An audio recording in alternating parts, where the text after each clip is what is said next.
Good morning. I'm here to read to you some more.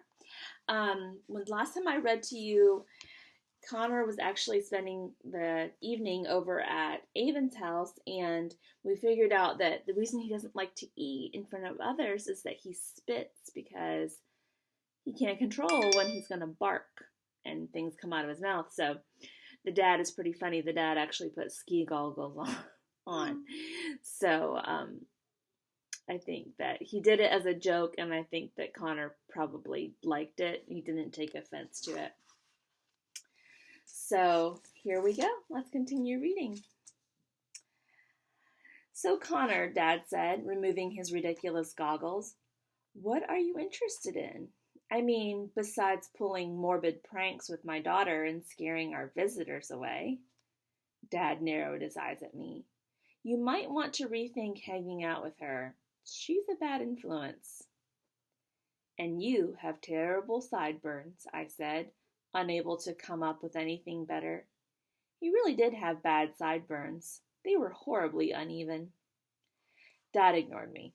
So, he said, returning to his attention to Connor. I like movies, Connor said. I have a huge movie collection at home. Oh, why don't I take you guys to the movies this weekend? Mom said, clearly thrilled. I had made a friend. Connor looked appalled and shrunk down in his seat. He shook his head rapidly. No, no, no movie theaters. You don't go to the movies? I said. No way. I went only once since my tics started a few years ago, and it was not a fun experience. What happened? I asked. People complained, of course. No one wants to listen to a dog barking while they are trying to watch a movie. That's messed up, I said. People are so rude. They're not rude, Connor said. They don't know I have Tourette's. That's what makes it so embarrassing. I scrunched up my nose. You should wear a t-shirt that says, I have Tourette's on it, everywhere you go. Then people will leave you alone. Connor snorted. Yeah, maybe you could make me one, Avon. Then he kicked my foot under the table gently. Should we tell them? He whispered. Tell us what? Mom said. I gave my parents a highly serious look. We think there may be a murderer in Stagecoach Pass. Dad coughed and choked on his mouthful of pork chop. Mom slapped him on the back while he hacked his food into his napkin. When he could finally breathe, he gasped, What? Why would you think such a thing? We updated Mom and Dad on our theories about the Kavanaughs. Avon, Mom said. Just because people are secretive doesn't mean they have been murdered. I have to admit, Sheebs, Dad said, you haven't exactly presented us with the most convincing evidence. This is what my phone sounds like all day because people are commenting on Google Classroom and emailing me. I'll turn that off for now.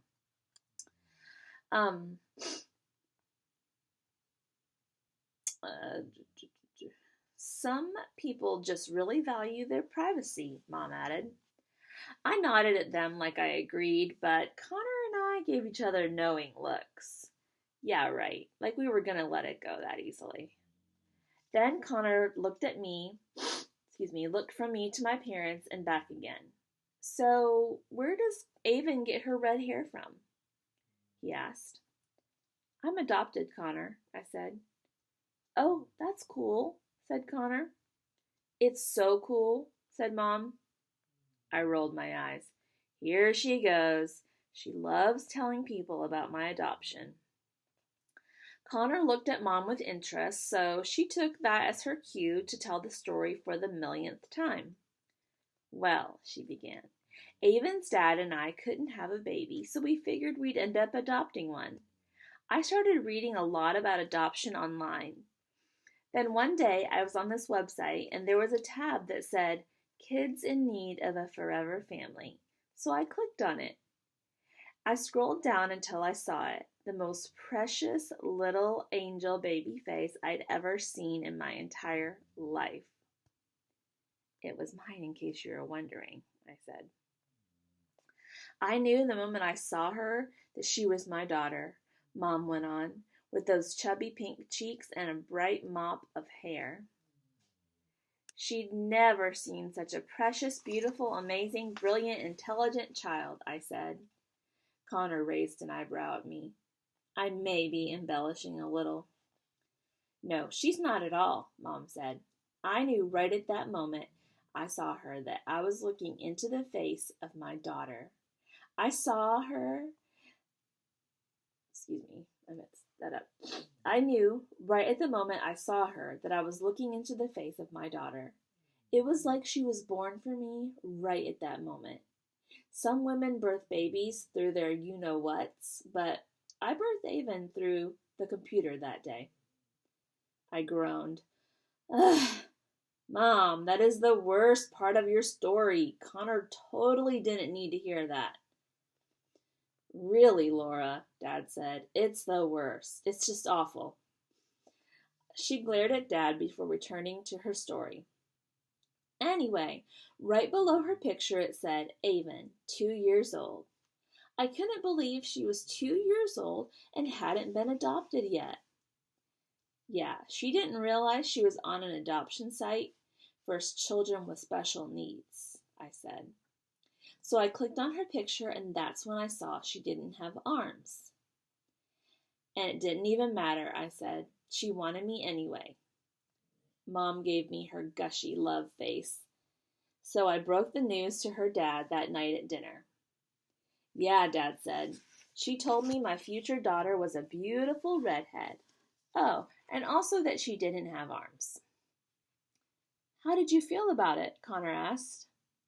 Well, I was surprised, of course, but once I saw her, I agreed wholeheartedly. She was our daughter. Dad gave me his own version of the gushy love face. We did a lot of research before we got Avon, so we could give her the best care, Mom said. Connor, there are a lot of amazing people in the world who don't have arms. Really? Said Connor. Yes, said Mom.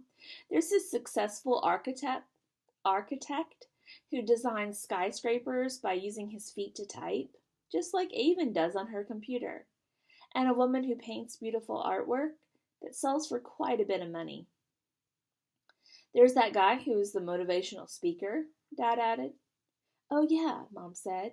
And then there are people just living their totally regular lives, raising babies and driving cars and doing everything normal people do, with arms do.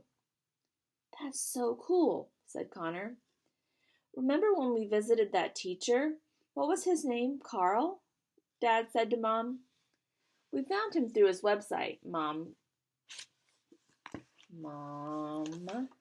told Connor. It was called Unarmed Education. We had to drive all the way to Colorado to meet him, but it was so worth it. He showed us how he did all kinds of things, Dad said. He even drove us to the grocery store. Yeah, Mom laughed. David chewed his fingernails the whole way there. Can you blame me? Dad asked Connor.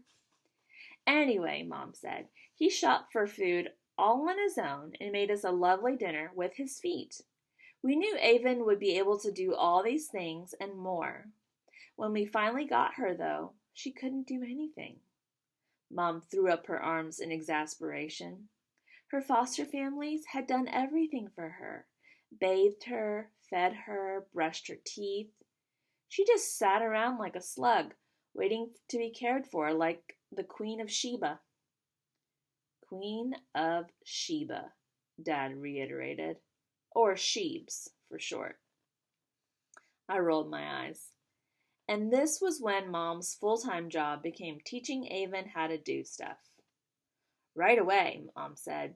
I was dumping out jars of marbles and telling her to put them back in the jar, giving her a bowl of fish crackers and telling her to feed them to herself one at a time, giving her a sheet of stickers and blank paper and telling her to decorate it, telling her to brush her own teeth, Wash her own feet, scratch her own itches.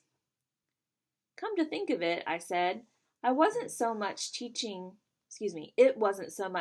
me how to do stuff as it was telling me to do stuff.